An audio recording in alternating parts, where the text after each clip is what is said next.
The purpose we claim as Madison Christian Community is to live faithfully and lovingly with God, neighbor, and creation. My name is Sonia Kesey-Berg. I am the chairperson of the Interfaith First Nations Task Force at Madison Christian Community. We are fortunate to have a member of the Ho-Chunk Nation on our task force. Members of the Ho-Chunk Nation live in our community. They are strong, they are resilient. Our task force is committed to learning their history and hearing their story. This video is being made as part of a series called Teach the Truth. We are beginning to learn our true history on this land. Madison Christian Community has a deep sense of gratitude for the gift of 5 acres given to us in 1967 by 2 brothers, Herman and Gilman Dalk. They farmed this land. They gave it to us for the purpose of building a church.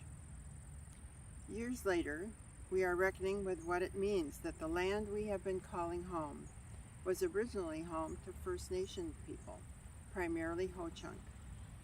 Our hearts were made heavy by the knowledge that this land was essentially stolen from First Nations and later sold to white settlers. Our task force is attempting to find ways to honestly acknowledge that painful history and share that knowledge with the broader community with a land acknowledgement statement and creating an educational experience on this land that shares this history. We believe that dialogue with First Nations people will be the most respectful and helpful way forward. First Nation people did not speak of the land as belonging to them, but rather understood themselves as belonging to the land. They lived here for thousands of years, and the earth was not diminished. Indigenous wisdom invites living in true community with all living things. We see ourselves on a journey to discover what the fundamental truth might mean for our lives today and for the generations that will follow us. We invite you to this land. You will find bountiful gardens, walk a meditation labyrinth, walk a prayer path which wanders through prairies. Our First Nations and Madison Christian Community Task Force is early on our journey. In time, we look forward to sharing a First Nations educational area with all of you.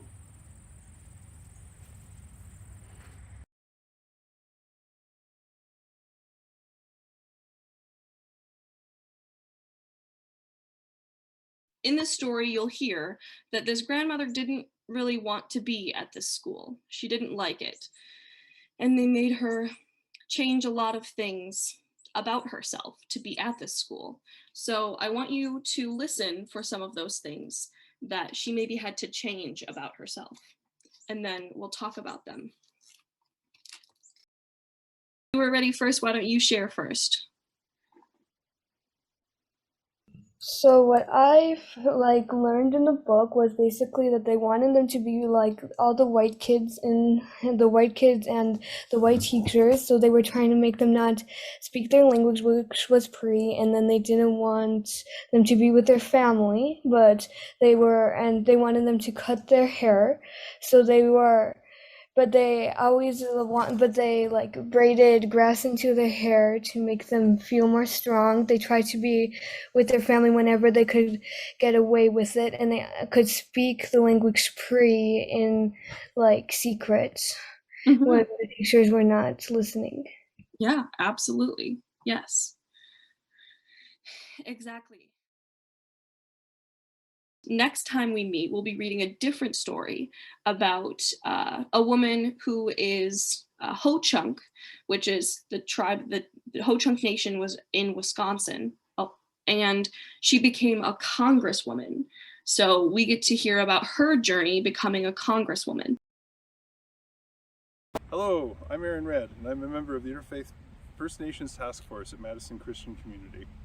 Each person in this task force is committed to a deep respect for our First Nation siblings and a truthful understanding of our shared history. One very important part of that shared history is the land that we all live on and the story of who owns that land throughout that shared history. Today, when someone buys or sells a piece of land here in Wisconsin, part of the process is verifying that the seller has clear title to the land, that they really do own the land, and that they can legally sell every bit of it. Here in Dane County, the land ownership records are kept in downtown Madison at the Register of Deeds. Every time land is bought or sold, the county records are updated. For almost any piece of land in Wisconsin, you can go to those county archives and trace the land ownership back in time. Who owns the land now, who they bought it from, and so on. But the legal chain of records runs out somewhere. For most land in Wisconsin, the chain of buyers and sellers will stop when that particular piece of land was purchased from the U.S. government under the conditions of the Land Ordinance of 1785 and the Land Act of 1820.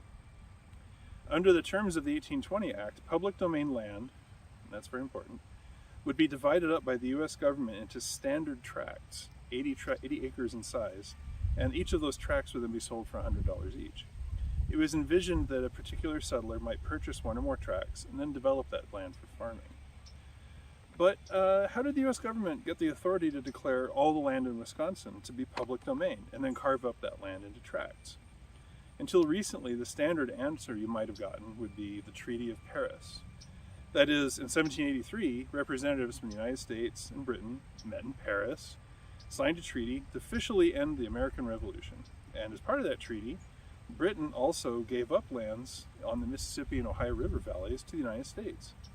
The U.S. federal government could then set up territorial governments, including the Wisconsin Territorial Government in 1836, and then use these various land acts to entice settlers to move into the new territories.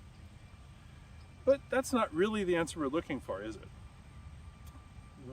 There were people living here in the western Great Lakes region for thousands of years before now, before 1836, anytime.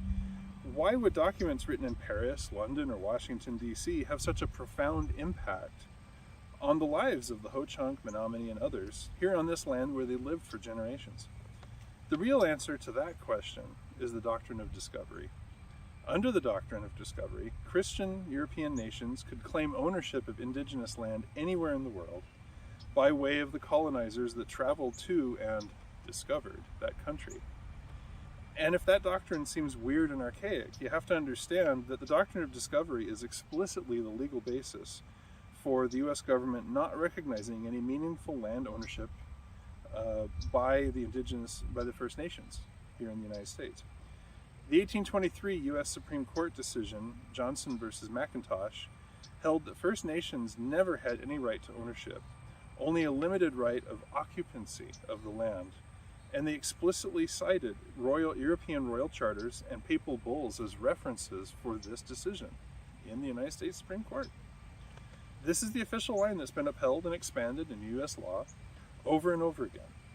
For example, the 2005 U.S. Supreme Court decision, City of Sherrill versus the Oneida Indian Nation of New York, indicated that even if the Oneida Nation repurchases their ancestral lands that had once been theirs, had been theirs under treaty, and then they were repurchasing it again, then the Oneida Nation cannot directly impose any meaningful tribal sovereignty on those lands ever again. Any lands that they've repurchased on the open market are simply ordinary land, with none of the rights that were guaranteed by the 18th or 19th century treaties between the United States and the Oneida Nation. Effectively, the position of the U.S. government is that outside of the specific reservation lands that are already established, the people of the First Nations have no more rights to any of the land than Walmart or anybody else nowadays.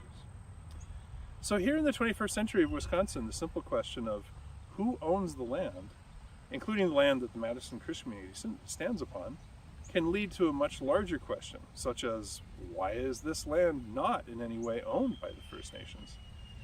And the answers to those larger questions are legally and historically tied to the doctrine of discovery, a relic from the late Middle Ages, literally from the late Middle Ages, that enshrined the racial and cultural supremacy of European Christians. This might seem very, very unexpected, but that doctrine is a piece of history that continues to affect and afflict all of us, especially the First Nations, today. Thank you for your interest. I'm Reverend Sonia Ingebrigtsen, one of the pastors of Madison Christian Community. As we talk about the history of the land on which our church stands and which we now steward, We're also mindful of the racial history of our West Madison neighborhood. We're a predominantly white congregation in a predominantly white neighborhood. And like every other area in Madison, our neighborhood's makeup has been impacted by housing and economic discrimination, redlining, housing covenants, and other tools used to manipulate who can live where. In the suburban housing boom of the 1940s and 50s in Madison, the FHA would only finance housing developments that would be sold to white people. The Homeowners Loan Corporation, FHA, and VA-backed home loans were given only to whites. By the late 60s, when the Fair Housing Act was passed, most homes cost 6 to 8 times the median income compared to 2 times in earlier decades. Even if Black, Indigenous, and people of color could now legally purchase homes, the prices were out of reach for most. These and other racial realities affected and continue to affect who our neighbors are. We appreciate the invitation provided by Teach the Truth to speak about the racial history of the land on which our congregation resides and the community around it. We all must come to terms with the legacy, trauma, and ongoing wounds of white supremacy, and the Christian Church bears a particular responsibility for the ways our religion has been co-opted in service of white dominance. Wisconsin, let's teach the truth. Only a true accounting of our past can lead us into a more equitable future with hope for one another and all of creation.